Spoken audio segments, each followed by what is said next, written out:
This is a game called Splendor, and you are all mining precious gems and stones. You're using those. The game goes along, you're going to get points, and it's going to be whoever gets to 15, they're called prestige points, is going to be your winner. On your turn, there's a few different things that you can do. First thing you can do is you can take a gem of any kind that you want. So there's 6 gemstones, red, blue, black, green, and white. The other color is yellow or gold. This is the only one you can't take as part of this turn. The golds are going to be your wilds. We'll get to those in a second. So you can take from these 5 piles. You can either take 1 from 3 different piles, or you can take 2 from the same pile. The only restriction is you can't take 2 from the same pile once there are less than 4 gems total left of that color. So if I had 3 blues over here, I could not take 2 blues.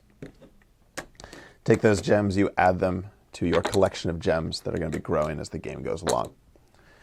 So you can either take gems, you can take 1 of 3 different kinds, you can take 2 of the same kind. Another thing you can do is you can buy a card. So there are all these cards out here that you can potentially buy.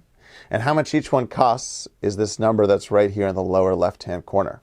So to buy this one, I would need 2 whites, a green, and 2 black. I'll put those back into the bank. I would take this card, I would add it to my sort of tableau. So as the game goes along, you're going to have more and more cards. And then I'd replace it with a card from the deck. So this top row here, these cards are all come out of this deck here that has 1 circle on it. These cards right here all come out of this one that has 2. And these ones here are coming out of this one that has 3.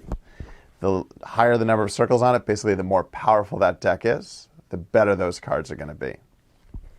These cards are now essentially permanent versions of those gem tokens.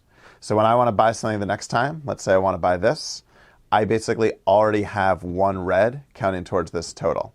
So if I buy this, it would cost me an additional red and a black token, and then this would count for my other red. So I'd put these in the bank, I'd add this to my collection, and I keep this one. So I permanently have that 1 gem that's out there, that's on the card. You'll notice these other ones are the same. They have 1 gem already on them, but they have these numbers here. These are going to be worth points at the end of the game.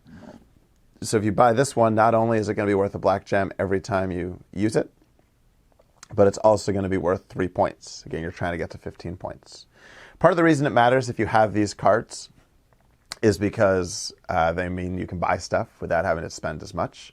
But it also is especially going to matter because you can never have more than 10 gems in your, or 10 tokens in your hand at a given time. So if at any point you have 11 or 12, you have to immediately discard to 10, discarding the ones you want. There's another reason it's going to matter, which is these cards right here. These are nobles. Nobles are attracted to a collection of especially impressive resources. So if you have 4 cards that produce black gems and 4 cards that produce white ones, this noble essentially comes over to you and is going to be worth 3 points at the end of the game. Key thing to note, these are not based on how many of these tokens you have. These are only based on the numbers of the cards that you have. Another thing is that's not one of your actions that you can do in a turn. That's something that happens in addition to the potential actions you can do on your turn. Finally, if there's ever 2 separate nobles that might come over to you on the same turn, so you get a token that would trigger 2 separate ones coming over to you, so you get a card that would trigger 2 separate ones coming over to you, you choose which one comes over to you, and then if the other one is still there on your next turn, then you get to take it on that turn. So the third action you can do is you can buy a card. The 4th action you could potentially do is you can reserve a card. So if you see a card that you know you're going to want down the line, or maybe you see a card that you think somebody else is going for and you want to block them from getting it, you reserve a card. You take that card off the board, you put it over near your collection, sort of in a reserved area, so you can't spend it yet, but now you're the only one who can buy it. In addition, you take one of these Joker tokens, the gold ones. This is the only scenario in the game where you could get one of these tokens. These are wild. You can spend them and they count as any 1 gem of your choice when you spend them. These do not have to be used to buy the card you reserved. These are 2 separate things that are happening. You're reserving a card and you're getting a wild as part of the same action. You could, if you wanted to, even just reserve the top card of the deck without knowing what it is. So when you reserve it, you take the card, you now know what it is, nobody else does, and you get this wild card token, this wild token. So those are both options when you reserve something.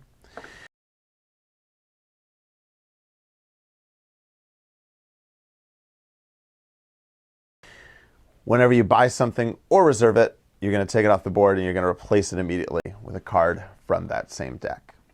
So those are the 4 different actions you can do. On your turn, you choose which action to do. You do it, and the next person goes. You keep on going around until one of you has 15 points. Again, that's between the number on the card and the numbers for the nobles that you have in your control. And whenever one of you gets to 15 points, that is the last round of the game. So let's say there are 3 players. The person who went second gets to 15 points. Well, that means that the player who went first and the player who went second both have had one more turn than the third player. So what happens then is the third player gets to take their turn, and then the game is over. So if the second player got to 15 points and there were 4 people, the third and fourth player would both get to take a final turn. But that player who went first would not get to take an extra turn. At the end of that final round, whoever has the most points wins. So it's possible you could trigger the end of the game by getting to 15 points, but then a player who still gets one more turn after you gets to 16 or 17 points. More likely, either the player who got to 15 points first is going to be your winner, or it's possible 2 separate players will be tied for most points. If you're tied for most points, whoever has the smallest number of these cards is going to be your winner. And if you're still tied using that metric, that means you finish the game both tied for you finish the game tied. That's how you play Splendor. Enjoy.